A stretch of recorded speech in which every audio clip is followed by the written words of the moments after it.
ngo acavuga ati ngo umuntu wese ngo batazanya amahera ngo mumanika amaboko. Hari isomo rivuga yuko hariho abantu ngo bagenda bacururisha ijambo ry'Imana. Yego, ikirago. Yego, bakagitorezako. Nsengera ngo bazanya amahera gusa. Gusoma Bibiliya si diplome. Ngo mwe mutazanye sindabasengera. Aciye abaza ngo none ayo masengesho Imana hera yemeye.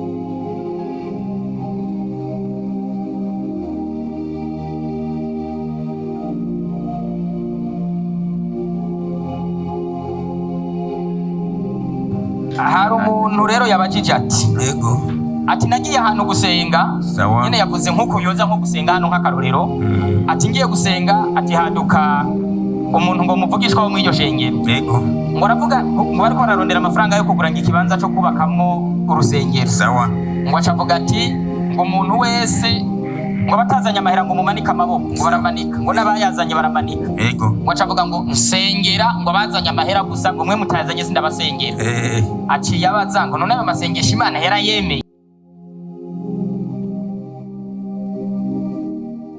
oya ntiyayemeye kuko hariho abafise n'abadafise. Yego, Yesu yavuze ngo aboro muzokwamana. Aboro muzokwamana. Kumbe bazokwamaho. Yego, umuntu ashobora kuba afise hakaba n'udafise, kandi n'abafashwa n'abadafise. Yego, ubwo rero uvuga ngo umuntu utaronse ngo ugo umusengere, none ugo umusengere agira aronke agirende kandi yaronse kandi atigeze aronka. Ahubwo abo bantu babuze nibo yari gusengera bakaronka. None agiye kuvuga arabavumye. Ahubwo inshingano yiwe canke icajejwe kwari ukubafasha abo bantu kugira nabo bazozane nyuma. Sawa, murakoze. Hano haranditse hari isomo. Yego, riri muri Ezira 3:5. Mwumva ko muri Bibiliya batanga amashikanwa. Sawa. Haranditse ngo hanyuma haranditse ngo nibyo umuntu wese yagomba gushikanira Uhoraho ishikanwa bivuye ku mutima ukunze. Yego, iyo utanze ibintu ukabiha Imana ariko ukabiha bagusize kwiterabwoba nabo ntibiba vyemewe. Nguzosha ngurawuvumye ngo ndakunkumura ngo inkungugu.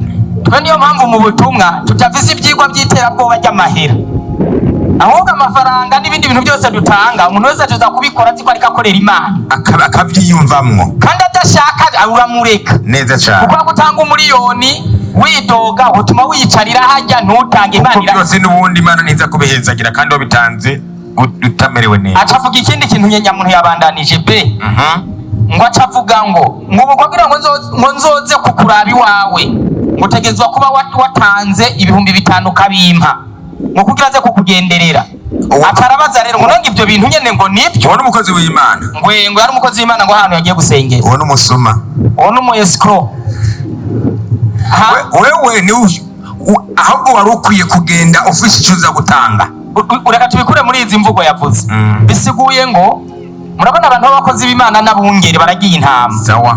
Bisiguye ngo inka kugira uzoyijane ahirisha ubanze guhe 5 kandi ari uza kandi ahubwo n'uyijanayo kandi ubwatsi ukaza ubwikoreye. Niwe wikorera ni uzana amazi inka gusigize ngo mba ucuzana amazi uyakura ku birometero 10 biragusha igumivuga kandi urayazana isubiyemwo ushitana ubwatsi n'umuriro urawucana.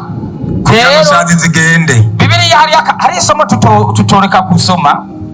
Hari isomo rivuga yuko hariho abantu ngo bagenda bacururisha ijambo ry'Imana. Yego, mu Bakorinto turisome haravuga ngo ntabwo turi nka babandi. Ni 2:10 haranditse ngo erega Bibiliya harageze ko abantu bayumva kuko tutari nka bamwe benshi bacururisha ijambo ry'Imana. Yesu yasize intumwa bitari ryarafashe imirongo ya Bibiliya ngo rigire business. Pawulo avuze ngo twebwe ntituri nka bamwe benshi bagenda bacururisha ijambo ry'Imana. Reka tubwire abantu bariko badukurikirana, twebwe rino shengero twiyemeje umugambi wo gushira mu bikorwa ijambo ry'Imana nk'uko ryanditse. Hari abantu benshi ku isi y'umuntu aje kwihana mu ishengero ryabo akakira ubutumwa bamubonamwo imifuko y'isima izomarira inzu yabo. Acavuga ati kandi yanze iruzuye, ati n'amakaro hajya arimo, ati n'amakaro arimwo, wamuje n'ikimodoka ho, bakavuga ati turatomboye, ati umwana wanje uraya yaragiye. Uwo mwizera aje rero n'ikimodoka, babonyemwo imifuko y'isima n'ibitenge byinshi by'umugore, uwo niwe basura cyane. Nibyo Bibiliya yavuze ngo bagize inuze gusa izonze ntibazirya, ngo bacuruje ijambo ry'Imana. Mu gitabo Pawulo yandikiye cy'Abafilipi 3:19 yaciye avuga ngo iherezo ryabo no guhona Imana yabo ninda. Hari ibintu harageze ko abantu nibige gukora ibintu byo mu buzima busanzwe.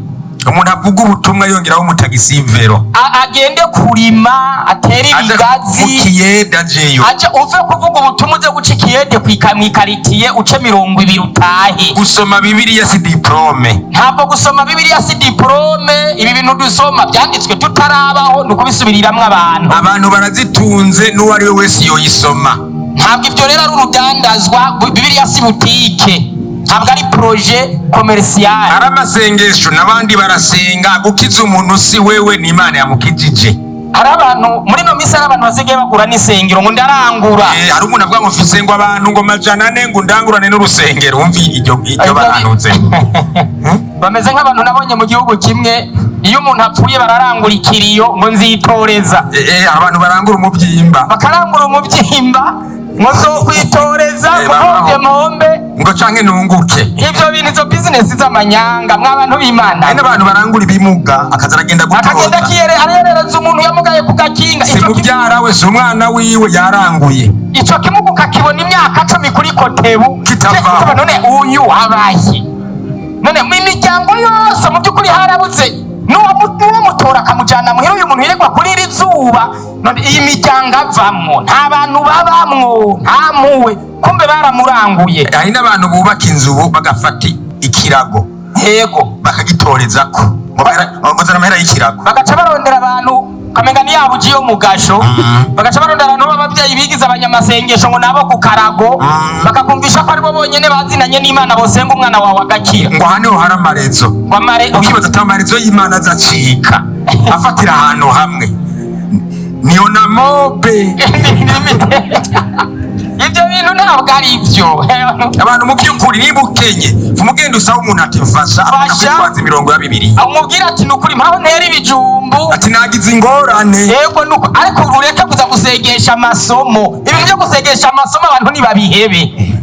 Usanga umuntu yambaye ibitambara bitukura, yambaye n'imisaraba inyuma, ariko mu by'ukuri ahiga ubufu. Iyo nzira yarasi nishoboka ubu, abantu bayireke. Ari nabuzanga kugira ko yerekeye ko ari umukozi w'Imana kandi yambaye n'ibintu by'ibimenyetso by'inyuma n'amadarapo ngo ariko imisaraba ngo ubazandika ko muri disciple de Jésus kugira ngo hahamure iterabwoba. Ibyo si byo.